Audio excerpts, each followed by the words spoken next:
welcome back to another video of continuing the MMA conversation. We have a great one today. Francis Ngannou making his PFL MMA debate. I cannot wait to see that. He is fighting for the heavyweight championship. Then we're going to be talking about Dana White booking a freaking fight on that date like a little salty savage he is. There's one thing about the UFC, man. Their lawyers are freaking bloodthirsty. Their team is bloodthirsty. They are money hungry. And then we're going to be going over Dana White getting roasted about continuing to put Jon Jones on this pound-for-pound pedestal. As you know, this saga has been going on. People, memeing Dana White for just loving Jon Jones a little too much. So let's go ahead and click this and hear about Francis Ngannou. The PFL finally books Francis Ngannou'S debut. After nearly 15 months since Francis Ngannou signing with the PFL following his UFC departure, the promotion has finally scheduled his debut. The promotion announced on Wednesday that Ngannou will compete in a mixed martial arts fight at their October 19th pay-per-view event. The Predator will take on Renan Pereira, who tore through the 2023 PFL season with 3 consecutive knockouts. Speaking with MMA Today, Ngannou'S head coach, Eric Nixick, said he thought that Francis might never fight again and revealed how he and his team have helped Ngannou to get back in the game after the tragic passing of his baby boy, Kobe. It's been good, man. It's I think for us, the fight was kind of a side project more than it was about healing for Francis after the loss of his son. I never knew if he was going to fight again. I didn't know. I didn't really care. I just wanted to be there for my friend. That was the most important thing. One of the things we talked about was just getting back in the gym and getting back to training to try to occupy his mind as best as we could and being around the boys. And I think there was a lot of healing process for him by being back in the room and training. And then, during the weekends, I think you could see the depression come out because he'd be home alone and he didn't have anything to do. So he'd come to the house and be around the family, and everybody rallied around him to just try to get him through this dark time, which I still think he struggles with, of course, and I don't think he's ever going to heal from that completely. But occupying his mind and his time with training, I think has only helped him and reinvigorated him to come back and make this fight happen. And the first thing he said to me, he looked at me when we decided that we're going to fight. He said, "Hey, this one's for Kobe." And I was like, "All right, bro." So I know he's focused, and I know he's driven, and I know what he's fighting for right now. Dana White takes a Buzz Brands offers a wide variety of high-quality, low-cost, and low-dose THC options. It's made for the functional person who uses THC, whether it's to enhance life, for pain, or for mood. They have energy drinks, my personal favorite, gummies, shots, and ice creams, guys. Whenever you make a purchase, enter Bear in the notes. On August 25th, I'll pick 2 or 3 of y'all, and we'll send y'all a huge care package of random items from Buzz Brands, guys. That's buckabuzz.com. Enter Bear in the notes. Let's get back to the show. Whoa, a lot of this stuff, guys, when I see the video, I try to react with this with you guys, so I'm not watching the same video 100 times. Man, that gave me goosebumps. I did not know that Francis's son passed away. I want to see when he passed away. Ngannou stated that his 15-month-old son, Kobe, had passed away in a social media post, prompting an outpour of condolences. Oh my gosh, man, probably, for some medical condition or something. As a father of a 2-year-old and someone who has lost someone at an age too young, I lost my older brother. I cannot imagine what you are going through, Francis, but I can imagine that I can't imagine it, if that makes sense.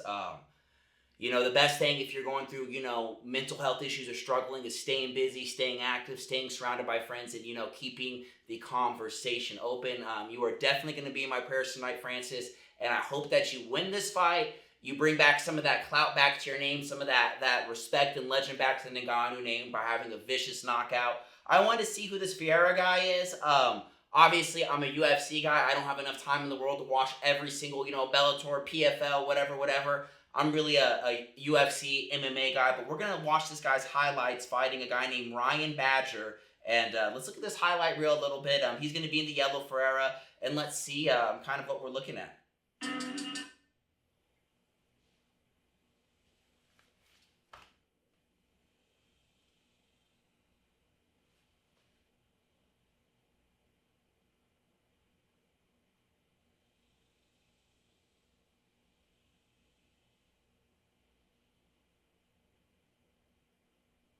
Gosh, beautiful. Okay, I know it's only like a few second clips. I wanted to play it a couple times in slow motion, but look how much information we got from just that one fight.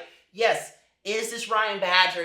Like top 5, top 10? UFC, probably not that level, but look how he set up that overhand. He did a beautiful feint like he was gonna kick. He threw a jab and he was able to set up that freaking overhand. I thought that was a beautiful sequence. I think it's going to be a good fight.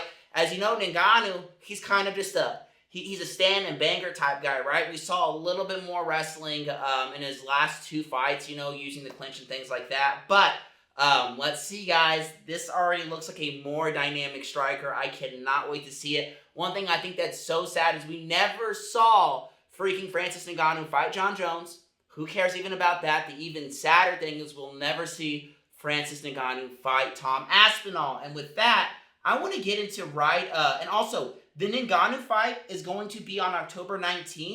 And we're going to be talking about Dana White and his booking a fight on Ngannou's date. He goes off on Dana White for his fight announcement today, shortly after Francis Ngannou's MMA return date was announced. So let's see. He's going to be doing, man, I can't even see. Oh, Moicano versus Benoit Saint Denis. And for UFC Paris, that's on October 19th. That's going to be an awesome card. And it's on the same date, obviously, as the PFL event for Ngannou and Ferreira. That is going to be a great fight. Obviously, Dana White's a little bit salty. What do y'all think about that? Dana White, do you think he booked that on purpose or not? I would like to see what exactly that is going to mean. So let's go ahead and click play. This is going to be diving kind of into the same story about Dana White just sucking off John Jones. White is getting roasted today on social media. As you guys know, one of the most popular memes in the MMA space right now is Dana glazing John Jones. John Jones is the pound-for-pound best fighter in the world and the greatest fighter ever. Period. End of story. John Jones is ranked number 3 pound-for-pound in the world. Most ridiculous, embarrassing, stupid, know nothing about fighting ranking of all time. John Jones is the number 1 pound-for-pound fighter in the world, period, end of story. To have anybody above John Jones right now just goes to show that you know absolutely nothing. So this clip was circulating around social media last night of Dana losing his mind after seeing a John Jones collectible card. Jan Blachowicz refractor. Ooh, John Jones. That's a shot is bad. Look at that card. That's a very special card. It's like the king. That's nasty. Greatest fighter in the world. You got a John Jones card that looks like a king. Are you kidding me right now?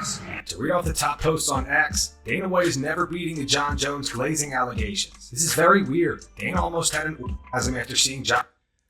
Guys, what is up with Dana White and John Jones? I think his issue is that Tom Aspinall came up on the scenes and started murking people after the Stipe fight was already announced. And then also, Dana White was like, okay, we're going to get John Jones back and he's going to fight Ngannou. Oh, wait, Ngannou left the PFL. It's okay, he's going to fight Stipe. So he is still going to be the most badass because Stipe is arguably the greatest heavyweight ever. But then Tom Aspinall came out of nowhere. The most dangerous heavyweight right now, murking heavyweights. He's not some light heavyweight freaking GOAT. He is the heavyweight GOAT. I'm not taking away anything from John Jones. I think John Jones is the greatest martial artist of all time to ever do it. But we're talking about current, who is the baddest man in the world right now, baddest heavyweight. It is Tom Aspinall. That is his name. John Jones doesn't want any smoke. Dana White doesn't even want to give smoke to John Jones. He wants John Jones to fight little Stipe so he can have his little perfect record